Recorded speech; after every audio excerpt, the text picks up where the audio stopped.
Good morning, everyone. Good morning. It is great to see such an amazing crowd, and I came here today to kind of share my story.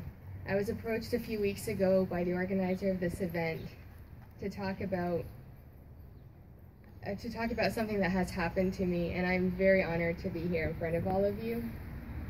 I'm just warning you, I may cry a little bit. Be prepared. I am. All right. So, I think you can see the picture of these little boys, and I have made a collage. Those are my kids, and about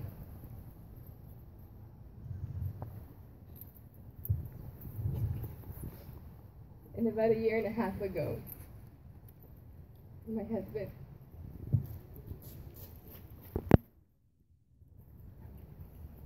husband at the time persuaded me to allow him to take the two boys, Omar and Abdul Ghani, to Lebanon to visit his family. And I agreed because I value family, and I figured that they needed to see their grandmother. About 2 weeks after their visit, he had contacted my uncle to tell me that he wasn't coming back.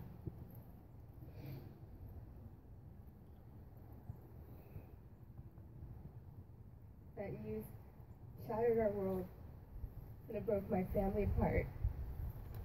And it left my daughter and I in despair, scrambling to make some kind of sense of what had happened.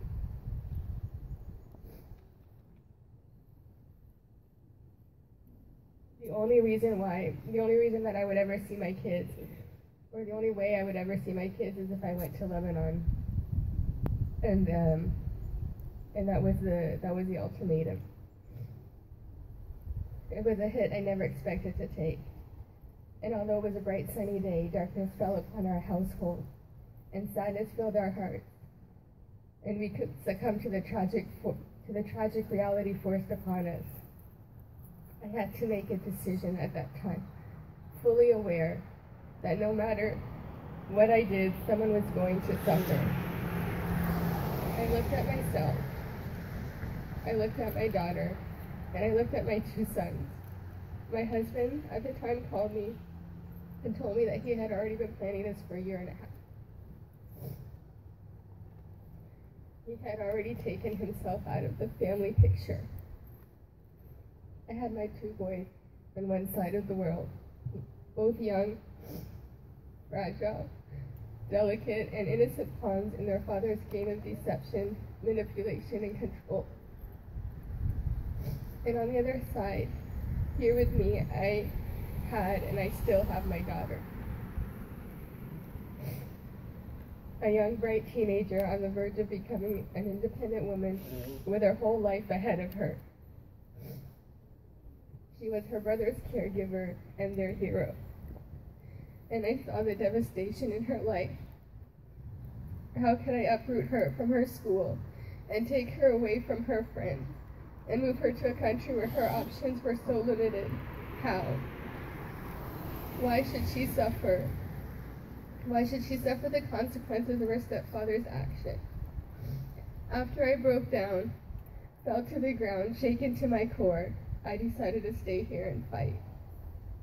I cannot go into detail about my case because it is still ongoing, and it has become an international case.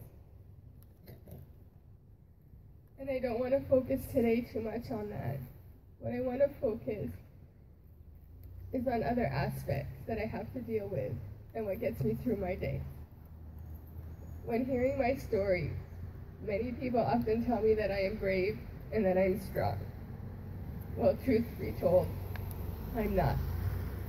And those who know me know that I'm not strong. First of all, I was forced into being brave. I was not given an option. At the time, Rayanne was 15, Rayanne, my daughter, and I had been through more, and she had been through more than she should have been in her little life. I had to stand on my feet to continue on providing for her the best life I could, because if I fell, so would she. As parents, we sacrifice everything we have for our children, and Rayanne only has me. I could not let her down. I had to hide my tears and cover my pain, which, by the way, there is not a part of my body that does not hurt because I long for my two little princes.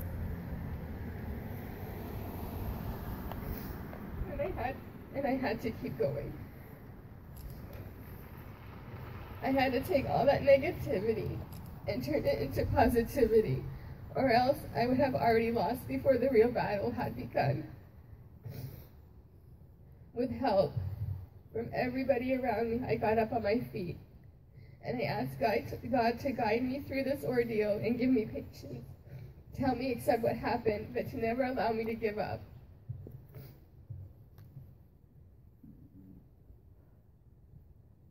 It's a long one.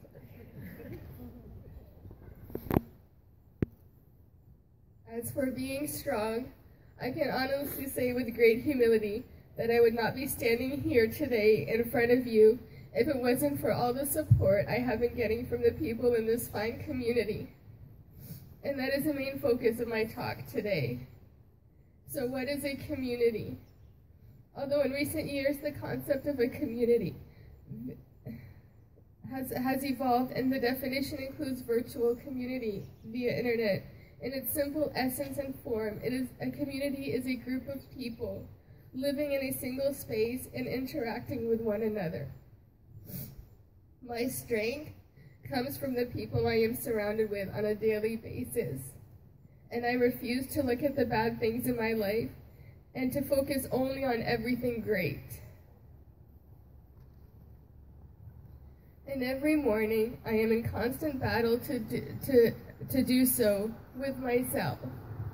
It takes a lot out of me to get out of bed. And when I finally do, I struggle to get dressed in the morning. And then I force myself to smile and go to work.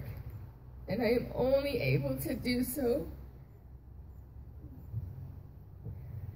because I focus my energy on counting all my blessings. And every day this is my routine. I have been blessed with friends of old, friends I grew up with playing in the streets of Chatham, causing trouble at school, and making fond memories with. And as we learned together and shared experiences with each other, and we grew into adults.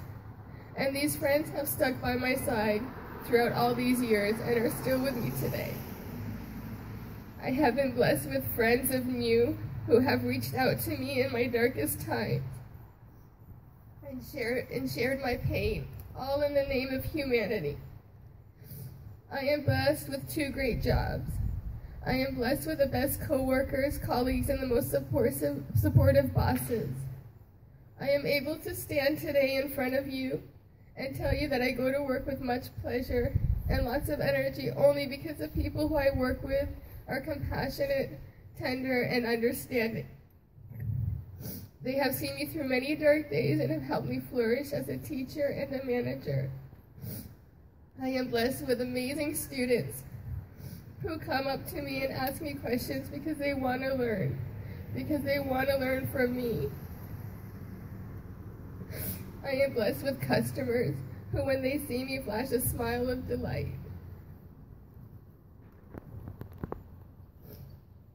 I am blessed with great neighbors who come by to share anything from a little incident or story to a plate of food. I am blessed to live in a community where people, and even strangers, actually stop you in the street and say hi or compliment you.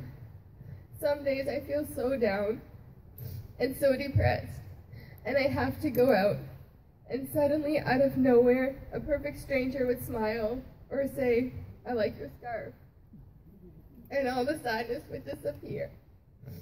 I am blessed with the most loving, nurturing, and caring family in the world. My family is my strength. They are with me all the time in spirit, if not in body.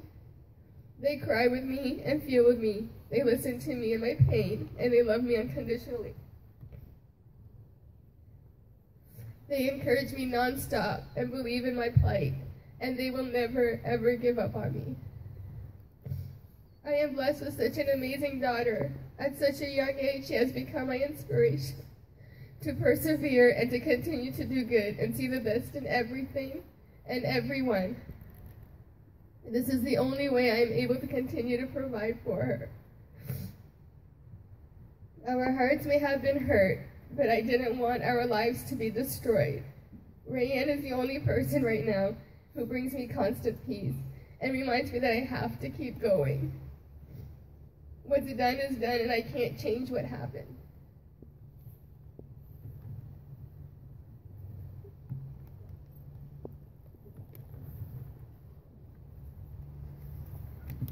But I can control how I deal with the situation. She has become my everything and my all.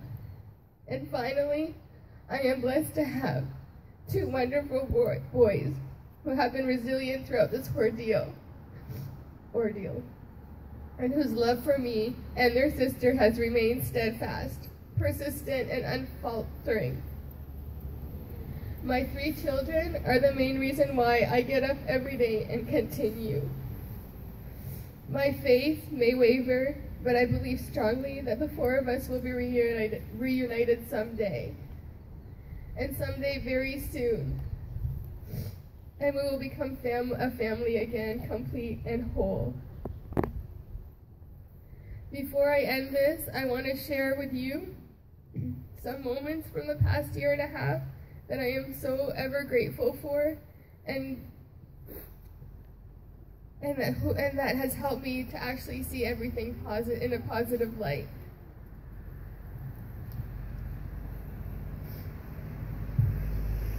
I force myself every day to try to remember at least one good thing, and that's what helps me to kind of stay positive throughout my day.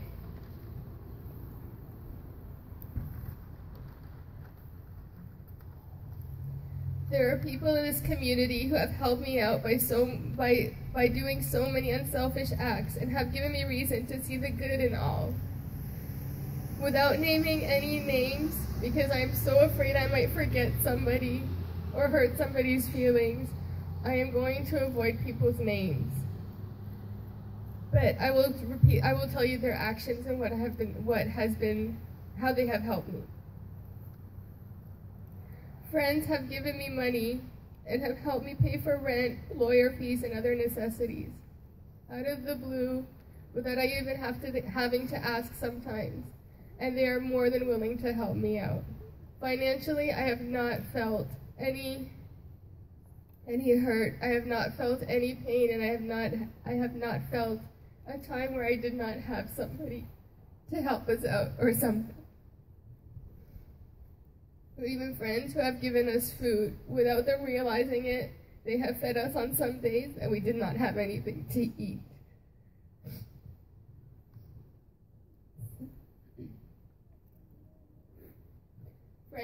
Friends who have helped us to move. They have helped me to fix my place and my garden. And they have helped me to buy a car. Because when you're so down and you're so depressed and you've lost everything, simple actions are the hardest things to do.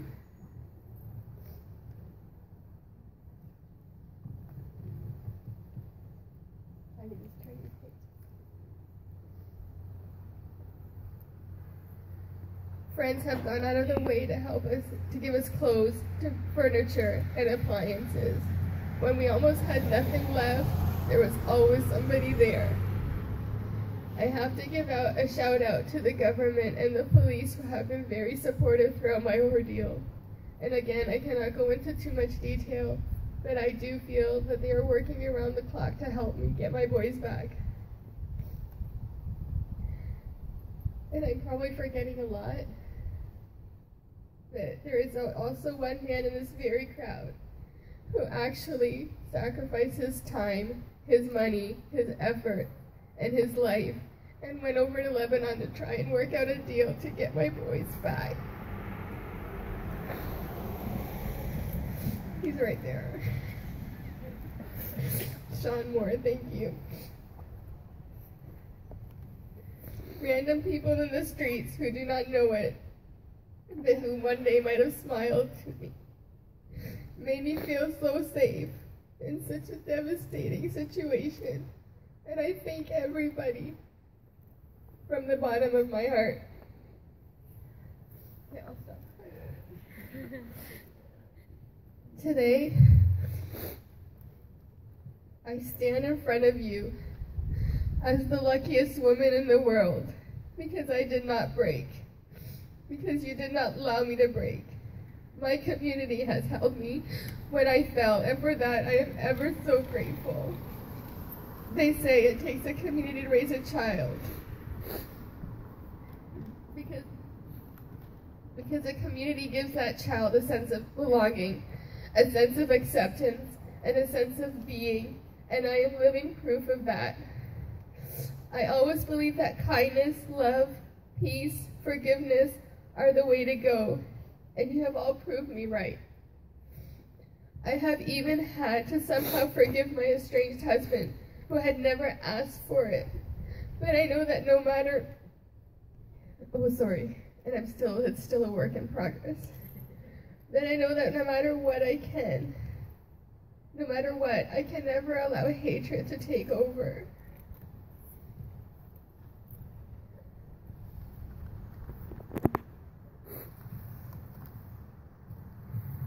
And that is a message that I want to share today. There is good in this world, and no matter how awful things get, you can always find something good. And if you can't find something good, you can at least learn from it. And I've learned a lot, but I've learned most of all that people are good.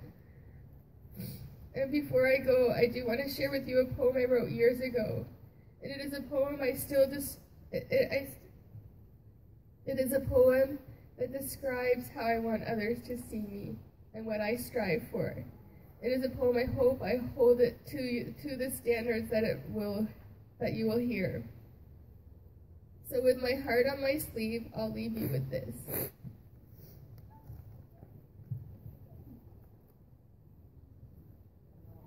If I died tonight, what would they say about the life I lived and the actions of my way? Will I die in the fight for human rights, or just cause, or idle, living that never really was? In my convictions to the weak was I true, to the oppressed, the neglected, the poor, and to you? Sincere, determined, did I stand tall, striving for justice, or did I fall? Through misery and despair, did I serve my values well? Or did I falter? What would they tell?